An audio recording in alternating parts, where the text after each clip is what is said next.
posición a favor, que nos indicarán por qué sí el arbitraje ad hoc debe retornar, y la posición en contra, que nos darán mayor alcance sobre las ventajas de un arbitraje institucional frente al ad hoc.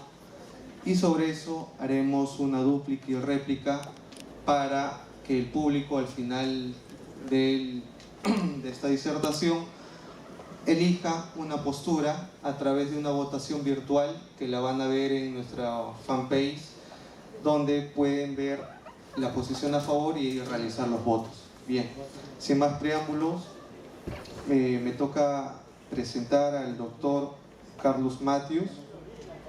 El doctor Carlos Matthews es abogado y doctor en Derecho por la Universidad del País Vasco, profesor ordinario en la Facultad de Derecho de la Pontificia Universidad Católica del Perú, docente de Derecho de Arbitraje en la Facultad de Derecho de la Universidad Nacional Mayor de San Marcos, autor de diversos libros de arbitraje, árbitro adscrito a diferentes cámaras de comercio. Lo recibimos con un caluroso voto de aplauso. Muchas gracias. He sintetizado inter alia los diferentes temas que habría que observar en la postura, como la menciona Jorge, que me ha tocado hacer de valedor.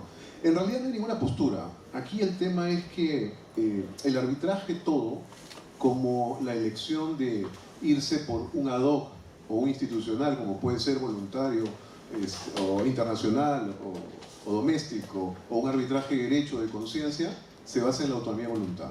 O sea, primera cosa, el fundamento de todo arbitraje es la autonomía de voluntad. Ese mismo fundamento es el que permite elegir a las partes, y tiene evidentemente rango constitucional, permite elegir bien el ad hoc, ¿no es cierto?, o el institucional. Segunda idea, esa decisión voluntaria, ¿no es cierto?, se adopta en base a cierto tipo de intereses o necesidades. Primero, procedimentales, ¿no? A ver, me voy para un reglamento o reglamentos ya predefinidos, ¿no?, procesales, o me voy a un procedimiento a la medida de mis necesidades. Me refiero a las partes. Primer caso, evidentemente institucional. Segundo caso, se abocarían a un arbitrajado.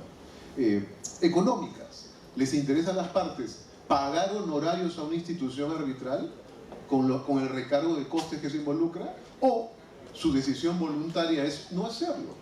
Y la gestión y administración evidentemente no les costará en un arbitrajado, porque ellas y el tribunal arbitral se encargarán de toda la mecánica. Profesionales también, ¿no? Restringirse a un registro de árbitros, arbitraje institucional, y eventuales otro tipo de alteridades, como el tema de confirmación de árbitros, ¿les interesará? Bueno, otra vez, es un tema de su voluntad. O dos, no les interesa eso. Quieren una amplia capacidad de designar a árbitros, etc. Institucional, ad hoc. Luego, habría que precisar esto, ¿no? Esta modificación, en su génesis, viene dada básicamente por el tema de convertir la corrupción, ¿no? Entonces se dice, se busca la transparencia, se busca la seguridad, se busca la predictibilidad, y bla, bla, bla, bla, bla, bla. ¿Qué más? Ahora, en realidad, se usa un apotegma que es falso. El arbitraje institucional no es mejor que el ad hoc, ni viceversa. Ni el arbitraje institucional es mejor que el ad hoc, ni el ad hoc es mejor que el institucional. Ambos, como les decía, son simple y llanamente modalidades que se eligen según las necesidades y los requerimientos de las partes, sobre la base de una decisión voluntaria. Entonces, pueden rezar todas las virtudes del institucional, como también pueden hacerlo con el ad hoc. No, uno no es mejor que el otro. Es solamente un tema de decisión y de intereses, como les citaba, económicos, profesionales, etcétera, procedimentales. Por ejemplo, si queremos hablar de ventajas del ad hoc, flexibilidad procedimental. Las partes tienen un gran manejo del diseño y control del procedimiento, de las actuaciones arbitrales, desde su origen, ¿no? Adecuación a cualquier controversia. El arbitraje ad hoc se puede adecuar a cualquier tipo de especialidad sustantiva, a montos pequeños o grandes, ¿no? Menor costo, que ya lo vimos, ¿no? Mínima burocracia, ¿no? Una institución arbitral tiene toda una burocracia, ¿no es cierto?, que nace de su propia organización, y que en el mundo ad hoc es mucho menor, ¿no? postergar una audiencia, basta llamar al secretario o secretaria y ya está, ¿no? Rapidez. El arbitraje ad hoc es, por varias de las razones indicadas, es mucho más rápido. Ahora, esto de la corrupción, del tema de el ad hoc, el institucional va a ser la salvación, ¿no? El ad hoc es un nido de corruptos, ¿no? Primero, eso no tiene ningún sentido, ¿no? Y sublimar al arbitraje institucional como si fuera el bálsamo de Fierabras, ¿no? Es absurdo. O sea, al final el tema de la corrupción radica en personas. Y les cuento, hay personas en las instituciones arbitrales como también hay personas en el mundo del arbitraje ad hoc, ¿no? Entonces, ambos tipos de arbitrajes están expuestos al mismo peligro. Luego, otro detalle. A mi criterio, el arbitraje administrativo, ¿no? Debe ser por lo menos un 70% de la práctica global, nacional. Con lo cual, ¿no es cierto?, con la normativa actual, te estás volando de facto el arbitraje ad hoc, ¿no? Y yo creo que acá esa búsqueda de integridad se confunde más bien con el autoritarismo. Les cuento que a nivel comparado, ¿saben cuál es el único país del mundo donde solo existe arbitraje institucional? China Popular. Es el único. Luego, para cerrar, hay problemas operativos múltiples. En realidad, tan solo algunas cosillas, unos cuantos temitas. Primero, como saben, todavía no existe pues una lista, ¿no?, acabada, definitiva, de instituciones arbitrales acreditadas, ¿no? A mi conocimiento no la hay. Cuando la haya, ¿qué va a suceder? Posibilidades dos, ¿no? La lista va a ser pequeña, ¿no? O sea, va a ser una suerte de oligopolio, ¿no? O dos, podría ser, no lo sé, sea una lista inmensa, ¿no? Un polipolio, ¿no? Ahora, en ambos casos, nuevamente, esta búsqueda de evitar la corrupción, de limpieza, etc., no tiene sentido. O sea, aquí solamente se trata de gestión y administración, basada en personas. Pero si quieren mirarlo, si es un polipolio, la transparencia y seguridad que se busca, o sea, si hay una cantidad inmensa de instituciones arbitrales regadas por todo el país, esa búsqueda de seguridad, de no corrupción, se difumina. Y ahora, por contra, si es un oligopolio, la cantidad de arbitraje va a ser inmanejable. La práctica de estos procedimientos por dichas instituciones. Y esa cantidad de arbitrajes, les digo, para los que practican arbitraje, que sospecho son la mayoría que está sentada aquí, está generando una lentitud ya cuasi judicial. Entiendas instituciones arbitrales privadas y también públicas, ¿no? Una lentitud tremenda. Segundo, una baja calidad del servicio que se oferta, tanto a las partes como a los árbitros. Para no meter mi cuchara en otro tema, desde el mundo de los árbitros, por ejemplo, hay una lentitud, una impericia de la comunicación y notificación de escritos a los árbitros, cuando no, porque es institucional, pues ellos ponen las reglas. Y esas reglas no solamente son técnicas, muchas se basan en mercado. Una institución arbitral, recuerdo, es una persona jurídica, la privada, que se dedica a gestionar y administrar arbitrajes, porque ese es su negocio. Y entonces, por ejemplo, te puede dar una regla como que todo está escaneado y que los árbitros van a tener que cargarse los costes de impresión de todos los actuados, que te van a mandar eso por correo electrónico. Eso consume tiempo, consume gastos, etc. Bueno, claro, pero es que es la opción de la institución arbitral. Segundo, proyectos de resoluciones. No sé si les ha tocado, pero instituciones arbitrales diversas, privadas y públicas, los lapsos son amplísimos en que te manda una resolución de las pequeñas, las interlocutorias, las que les toca al secretario arbitral, ¿no? Entonces, entre múltiples razones, como les digo, más que una discusión es algo muy simple. El arbitraje nace de la autonomía de voluntad. Esa es su esencia. La opción por arbitraje ad hoc institucional es una cosa connatural al arbitraje. Es un tema de voluntad de las partes, que se les ha quitado. Esa es la única discusión que hay acá. Puedes decirme que el arbitraje institucional es mejor que el ad hoc. Mentira, no lo es. Ni viceversa tampoco. Es solo un tema de autonomía de voluntad. Y lo demás es un asunto de intereses y de ventajas que cada uno quiera, las partes, entiéndase, para su arbitraje. Gracias.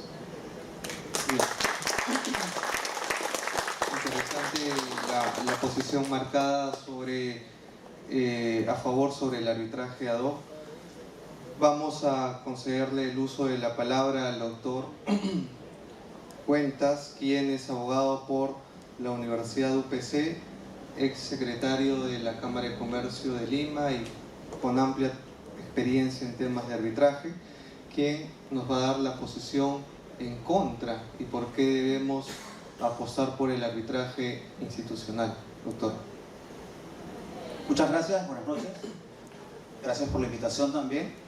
Yo pienso que antes de entrar al punto más candente de esta discusión, del debate que nos convoca hoy, sería bueno hablar de los puntos en los que coincidimos. Y ciertamente, la primera gran coincidencia es que el arbitraje nace de la autonomía y la voluntad de las partes.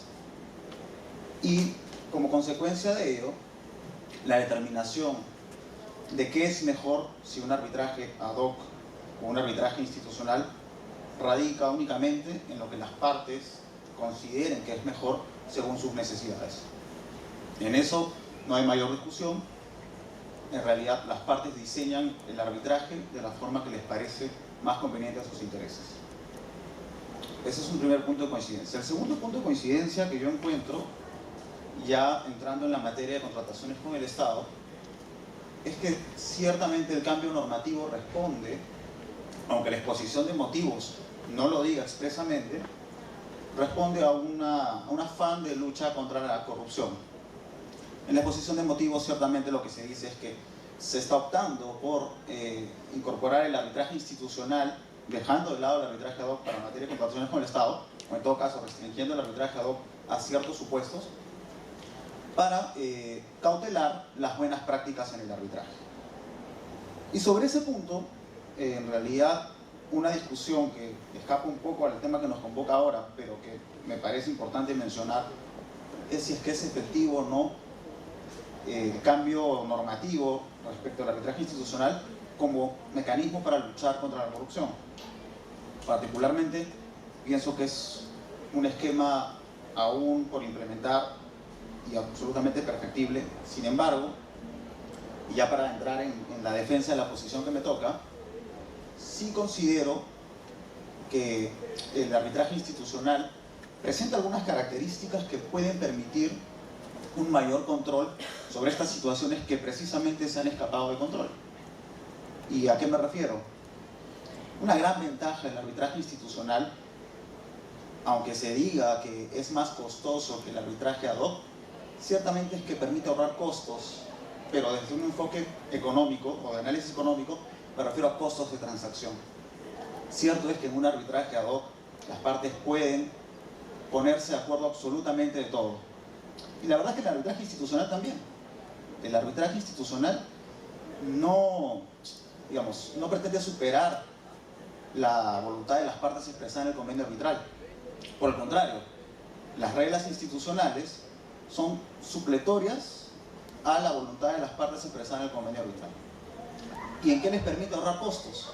Bueno, si es que fuese un arbitraje ad hoc, las partes tendrían que ponerse de acuerdo en el mecanismo de designación, en el mecanismo de recusación, en la forma de elección de los árbitros o de las características que estos deban reunir. Y obviamente llegar a todos estos acuerdos en el momento en el que el contrato se está celebrando les genera costos. Son costos de negociación. Costos de negociación sobre los cuales no tendrían que incurrir si, por ejemplo, incorporan una cláusula de una institución que ya tiene diseñado un reglamento para el procedimiento, que ya tiene diseñada una tabla de costos, donde ellos ya pueden saber de antemano cuánto podría costarles un arbitraje, y además un estatuto o código de ética que les permite saber qué condiciones o características deben reunir los árbitros que integren esa lista. Entonces, ciertamente, hay costos que las partes se ahorran si es que eligen una institución. Ahora, hay otra cosa que mencionó el doctor Matos y es cierta. Aquí hablamos de personas y a veces el case management no depende de la institución, sino de las partes, que por ejemplo puedan tener una estrategia procesal abiertamente dilatoria y que obviamente eso radica en el incremento de tiempo del arbitraje, y eso no es necesariamente un problema del reglamento de la institución o de los trabajadores de la institución, sino más bien del tribunal que puede ser ad hoc o institucional. No obstante, en una institución hay mecanismos de control para ciertas conductas. Por ejemplo, sanciones administrativas, como amonestaciones, como suspensiones en el registro o la exclusión del registro. Entonces, de alguna manera, la institución tiene mecanismos que implementa y que permiten que el arbitraje pueda superar algunas situaciones que, en el caso de un arbitraje ad hoc, implicarían que el propio tribunal incurra en ese costo, es decir, que el propio tribunal o resuelva una recusación o resuelva una cuestión administrativa como los costos, o que en última instancia tenga que decidir sobre algún otro incidente que se haya suscitado en el arbitraje. Eso por un lado. De otro lado, ya como opción legislativa, de haber dejado el arbitraje institucional como opción para los arbitrajes en materia de contrataciones, a mí me parece que desde un punto de vista macro es mucho más fácil controlar o regular el comportamiento de las instituciones que tienen que estar en un registro aprobado por OCE que controlar la infinidad, y lo digo así, infinidad, porque no se conoce con exactitud el número de arbitrajes ad hoc o de árbitros que han tenido arbitrajes no institucionales en materia de contrataciones. Entonces, llegar a determinar este conjunto de arbitrajes ad hoc fue siempre complicado. No obstante, es mucho más fácil controlar a las instituciones que permanezcan en un registro. Por control me refiero a establecer algunas pautas o reglas mínimas que permitan un seguimiento de estas conductas que precisamente se pretenden reprimir, básicamente ligadas a corrupción o a malas prácticas en el arbitraje. Es cierto, pueden haber muchas instituciones, o sea, puede haber un efecto adverso que proliferen las instituciones. Finalmente no se requieren tantos requisitos para crear un centro de arbitraje como sí, por ejemplo, para un centro de conciliación. Sin embargo, en eso yo creo que el mercado también puede favorecer, porque las reglas del mercado van a permitir que las instituciones serias, en donde las partes se sientan mucho más seguras de los reglamentos o de la conducta o del desempeño de la institución, pues que permanezcan estas instituciones en el mercado, y las otras que se crearon únicamente con el fin de burlar la norma vayan saliendo y siendo inspectoradas, ¿no? Y eso sin perjuicio de la facultad de ser retiradas de este registro en caso se compruebe alguna circunstancia que no corresponda a derecho. Y hay otro tema que me parece importante señalar, que el respaldo de una institución desde el punto de vista del servicio sí tiene una razón de ser, y es que no conozco un caso en Indecopi en donde las partes por cuestiones de servicio hayan generado un reclamo o una denuncia contra un árbitro de un tribunal ad hoc. Y bueno, no nos equivoquemos, el arbitraje y el acceso a la justicia son servicios. Sin embargo, sí hay reclamos y sí hay denuncias presentadas en Indecopi por cuestiones de servicio en arbitrajes institucionales. Ahora, cierto es que algunas partes lo utilizan como un mecanismo para cuestionar las decisiones que no les gustan, pero también hay reclamos vinculados, por ejemplo, a las demoras innecesarias o que no tienen una explicación sustentada, o, por ejemplo, algún costo que les haya parecido indebido o alguna expectativa no cumplida, siempre desde el lado del servicio, no desde el fondo de la controversia. Entonces, todas estas razones permiten a las partes, al momento de señalar a una institución para que maneje su arbitraje, tener algunas seguridades y no incurrir en algunos costos en los que sí tendrían que incurrir si estuvieran en un arbitraje ad hoc. Otro punto importante es el tema de asunción de riesgos. En un arbitraje ad hoc, las partes asumen el riesgo de que su propio tribunal resuelva incidentes que se generen en ese arbitraje, llámese recusaciones o cuestiones administrativas, ¿no? En una institución, los estatutos prevén que estas cuestiones administrativas las resuelva otro órgano, como puede ser la Corte Superior de Arbitraje en la Católica o el Consejo Superior de Arbitraje en la Cámara de Comercio de Lima. Me parece que con eso resumo de manera breve algunas ventajas y bueno, quedó a la dúplica. Interesante es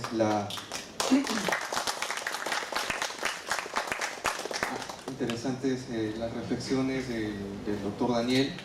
Antes de pasar a la dúplica y la réplica, me gustaría hacerte una pregunta, Daniel, sobre los temas a propósito de los destapes de corrupción que hemos visto en las noticias, sobre los temas de Odebrecht. ¿Estos arbitrajes fueron administrados en una institución arbitral, en un arbitraje institucional, o fueron arbitrajes ad hoc, los casos que han sido destapados en los medios de comunicación? Bueno, me parece que los casos más mediáticos ciertamente tienen una o pertenecen a arbitrajes institucionales, ¿ok? No estoy al tanto de la cantidad o el índice de arbitrajes ad hoc en los que también se ha suscitado esto, pero también es importante recordar que estas circunstancias no son nuevas, y bueno, algunos que practiquen en arbitraje o que estén relacionados con el mundo arbitral recordarán al señor Orellana. Bueno, la mayoría de sus arbitrajes eran ad hoc. ¿Y por qué ocurre esto? Porque ciertamente faltaban mecanismos de control, ¿no? Hoy, por ejemplo, las instituciones arbitrales más importantes tienen un mecanismo de confirmación de árbitros. Escuché hace un rato en la exposición del doctor Matthews que había la obligación de pertenecer a una lista de árbitros. Y sobre ese punto habría que precisar que realmente los reglamentos arbitrales de las instituciones más reconocidas permiten que las partes designen árbitros que no integren sus registros. Sin embargo, en algunos casos, como AmCham o la Cámara de Comercio de Lima, hay un mecanismo de confirmación de estos árbitros, en donde la institución tiene la potestad de confirmar a este árbitro o no confirmarlo si es que acaso encontrase alguna circunstancia que lo descalifica, ¿no? O sea, y esto como un mecanismo adicional a la facultad que tienen las partes de recusar a los árbitros en caso consideren que no son imparciales o que no son independientes. Gracias, doctor Daniel. Bien, le damos el derecho a la dúplica al doctor Carlos Matthews, tal vez sobre la importancia de esta reflexión. Sí, unas precisiones en base a lo que se venía indicando. Claro, la pregunta que hizo Jorge y además una de las ideas que usó el profesor tienen que ver con una reflexión que quizá no detallé suficiente. La corrupción no está en quién gestiona o administra, la corrupción está en las personas, ¿no? Ahí está la corrupción. Entonces la solución integral va de la mano, no de que solo todo sea institucional o viceversa, que todo sea ad hoc. No. La solución va en el tema de la designación del árbitro. Al final, el asunto es a quién designas como árbitro. Entonces, lo que habría que preocuparse es en ese procedimiento que puede ser un procedimiento potente, serio, que a veces se toma a la buena de Dios, de una manera poco profesional. Pero a lo que iba, ¿no? El tema está en aprender a seleccionar, a designar árbitros profesionales, ¿no? Entonces, si tú designas un árbitro no corrupto y profesional, estás eliminando la base principal que afecta a los arbitrajes. Y por eso que tampoco me parecía relevante el hecho de que los escándalos pivoten sobre arbitrajes institucionales, porque no tiene nada que hacer, es lo que yo les vengo diciendo. Ni que sea institucional, ni que sea dado.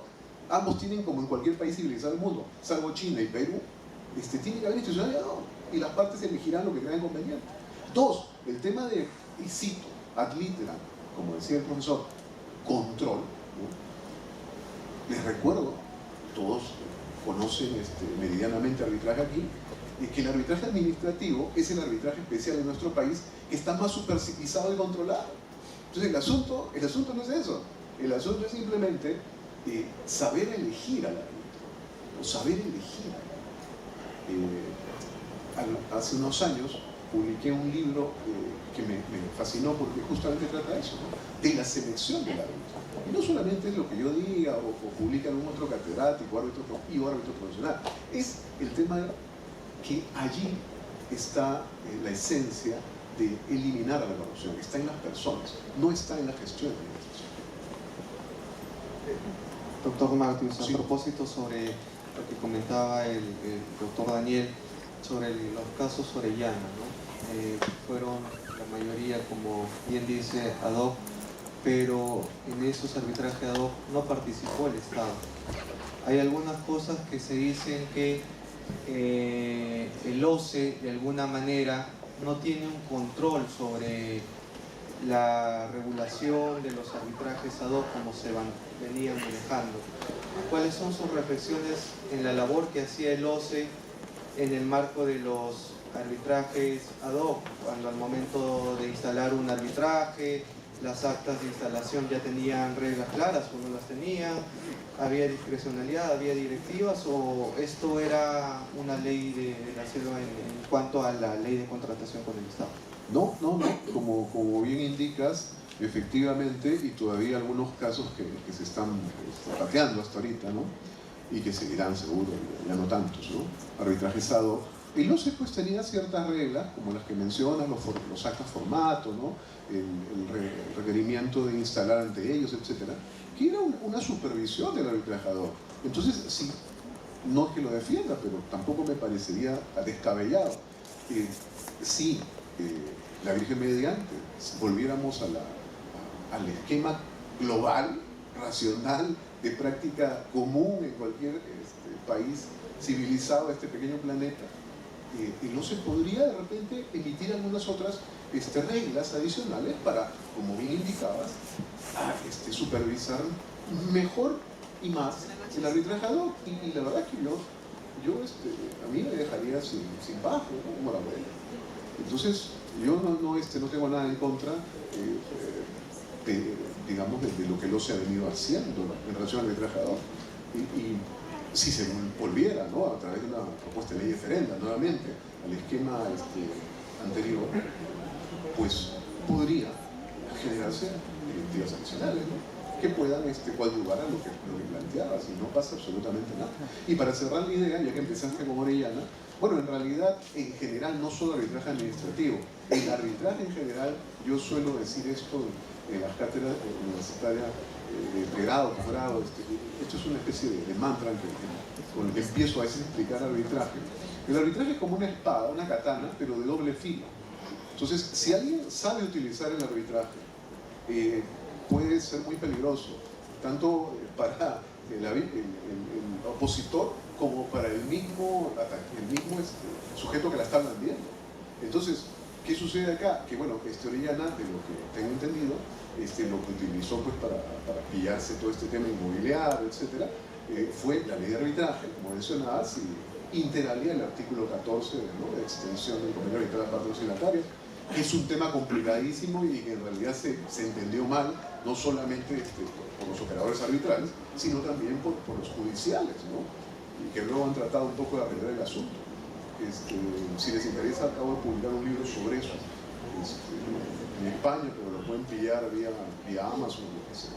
Es un tema que a mí me ha interesado mucho. Yo siempre escribo sobre lo que me interesa, y generalmente lo que es de interés es lo complejo, ¿no? Y ese es un tema no sencillo, ¿no? El tema de extensión a partes conciliatorias. Para ir concluyendo, doctor Daniel, sus últimas ideas sobre tal vez las reflexiones sobre, ya se habla mucho tal vez en el Congreso, sobre si el arbitraje ad hoc nuevamente debe regularse en el marco de la ley de contratación con el Estado. ¿Qué retos debería asumir el OCE si es que nuevamente volvería a administrar de alguna manera los arbitrajes ad hoc, o usted piensa que deberíamos seguir con el arbitraje institucional como lo estamos haciendo en materia de contratación con el Estado actualmente? Okay, bueno,